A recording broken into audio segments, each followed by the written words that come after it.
നരകത്തിൻ്റെയും സ്വർഗപ്രവേശനത്തിൻ്റെയും പത്തിലാണ്. എങ്ങനെയാണ് ഒരാൾ നരകത്തിൽ നിന്ന് മോചിതനാകുക, എങ്ങനെയാണ് സ്വർഗത്തിൽ പ്രവേശിക്കുക?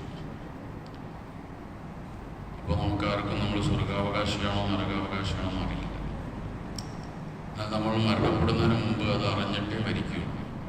എല്ലാവരും അവനവൻ്റെ സ്വർഗം അല്ലെങ്കിൽ അവനവൻ്റെ നരകം തിരിച്ചറിഞ്ഞിട്ടാണ് ഇവിടെ നിന്ന് പരലോകത്തേക്ക് യാത്രയാകുന്നത്. മരണാസന്നനായ മനുഷ്യൻ്റെ മുന്നിൽ അവൻ കാഫിറാണെങ്കിൽ അവനെ ആദ്യം സ്വർഗം കാണിച്ചു കൊടുക്കും.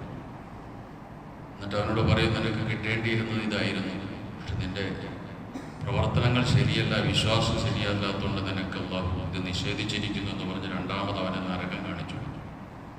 അങ്ങനെ നരകം കണ്ട് ആ ഭയാനകമായ അവസ്ഥയിലാണ് കാഫിറായ മനുഷ്യനുണ്ടെന്ന് മരണപ്പെട്ടു. മുഅ്മിനായ മനുഷ്യന്റെ മുന്നിൽ ആദ്യം കാണിക്കുന്നത് നരകമായിരിക്കും. അവനോട് പറയും, നിനക്ക് സത്യത്തിൽ നരകം കിട്ടേണ്ടതായിരുന്നു, എന്നാൽ നീ ഈമാനും അമലുസ്വാലിഹാത്തും കൊണ്ട് രക്ഷപ്പെട്ടു, നിനക്ക് സ്വർഗമാണുള്ളത് എന്ന് പറഞ്ഞ് രണ്ടാമത് അവൻ്റെ മുന്നിൽ സ്വർഗം കാണിച്ചു കൊടുക്കും. അങ്ങനെ ആ സ്വർഗം കണ്ട സന്തോഷത്തിൽ മുഅ്മിനായ മനുഷ്യന് ലോകത്തോട് വിട പറയും. അബൂ അയ്യൂബ് അൻസാരി റളിയല്ലാഹു തആല അൻഹു പറയുന്നു, മനുഷ്യൻ്റെ റൂഹ് പിടിക്കപ്പെട്ട് കഴിഞ്ഞാൽ റൂഹിനെ കൊണ്ടുപോകുന്ന രണ്ട് സങ്കേതങ്ങളിലേക്കാണ്. മുഅ്മിനായ മനുഷ്യൻ്റെ റൂഹിനെ ഇല്ലീൻ എന്ന് പറയുന്ന ഒരു പ്രദേശത്തേക്കാണ് കൊണ്ടുപോകുക. കാഫിറിൻ്റെ റൂഹ് സിജ്ജീൻ എന്ന് പറയുന്ന ഒരു പ്രദേശത്തേക്ക് കൊണ്ടുപോകും.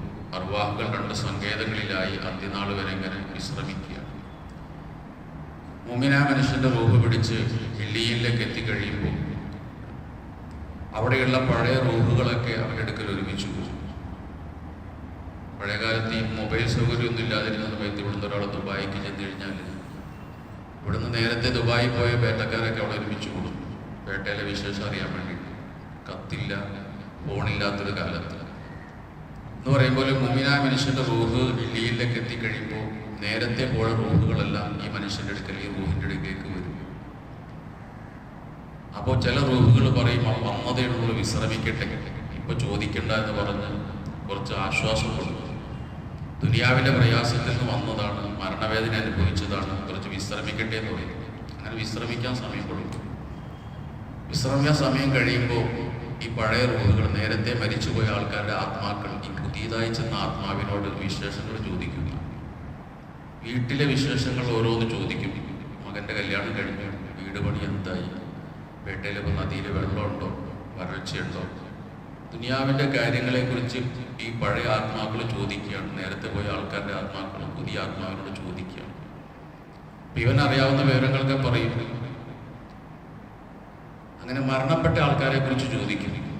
നേരത്തെ മരിച്ചുപോയ ആളുകളെ കുറിച്ച് ചോദിക്കുമ്പോൾ ഈ പുതിയ ആത്മാവ് പറയും, അവൻ നേരത്തെ പോയല്ലോ, എനിക്ക് മുമ്പ് മരിച്ചിട്ട്, കഴിഞ്ഞ വർഷം മരിച്ചയാളാണല്ലോ എന്ന് പറയും.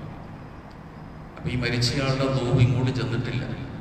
അപ്പോൾ അർവാഹുകൾ പറയും, വെള്ളിയിലെ ആത്മാക്കൾ പറയും, അവൻ ഇവിടെ ഇടം കിട്ടിയിട്ടില്ല, താഴത്തെ നിലയിലാണ്, അത് അവൻ്റെ ആത്മാവ് ഇങ്ങോട്ട് വന്നിട്ടില്ല, അത് സിജ്ജിയിലേക്ക് പോയിട്ടുണ്ട്, അതുകൊണ്ടാണല്ലോ ഇവിടെ എത്താത്തത്, കഷ്ടം, അവൻ പ്രയാസത്തിലാണ് എന്ന് പറഞ്ഞ് സിജ്ജിയിലേക്ക് പോയ ആത്മാക്കളെ കുറിച്ച് ഈ ആത്മാക്കൾ ഇങ്ങനെ വല്ലാതെ വേവലാതിയുടെ വിഷമത്തിലായിരിക്കും. നമ്മുടെ നാട്ടുകാരനാണ്, അയൽവാസിയായിരുന്നു, പക്ഷെ ഇങ്ങോട്ട് വന്നിട്ടില്ല. ഇവിടെ വന്നില്ലെങ്കിൽ അതിനർത്ഥം സിജ്ജിയിലേക്ക് പോയി എന്നാണ്, കാഫിറാണ്, നരകവാസിയാണെന്നാണ് എൻ്റെ അർത്ഥം. എന്നിട്ട് റസൂലുള്ളാഹി സ്വല്ലല്ലാഹു അലൈഹി വസല്ലം പറഞ്ഞു, ജീവിച്ചിരിക്കുന്ന ആളുകളുടെ അമാലുകൾ ഈ ആത്മാക്കളുടെ മുന്നിൽ കാണിക്കപ്പെടും, അവർക്ക് അറിയിക്കപ്പെടും. നമ്മൾ നല്ലത് ചെയ്യുന്നത് കണ്ടാൽ അവർ സന്തോഷിക്കും. എൻ്റെ കുടുംബക്കാർ, എൻ്റെ വീട്ടുകാർ നന്മ ചെയ്യുന്നുണ്ടല്ലോ എന്നുള്ള ആശ്വാസം അവർക്കുണ്ടാകും. അവരതിൽ അല്ലാഹുവിനെ സ്തുതിക്കും, നന്മയ്ക്ക് വേണ്ടി അവർ ആഗ്രഹിക്കുകയും ചെയ്യും. നമ്മുടെ മോശം പ്രവർത്തനങ്ങളാണ് നമുക്ക് മുമ്പേ മരിച്ചുപോയ നമ്മുടെ മാതാപിതാക്കളെ, നമ്മുടെ കാരണവന്മാരെയൊക്കെ കാണിച്ചു കൊടുക്കുന്നതെങ്കിൽ അവർക്കത് വലിയ വിഷമമുണ്ടാകും.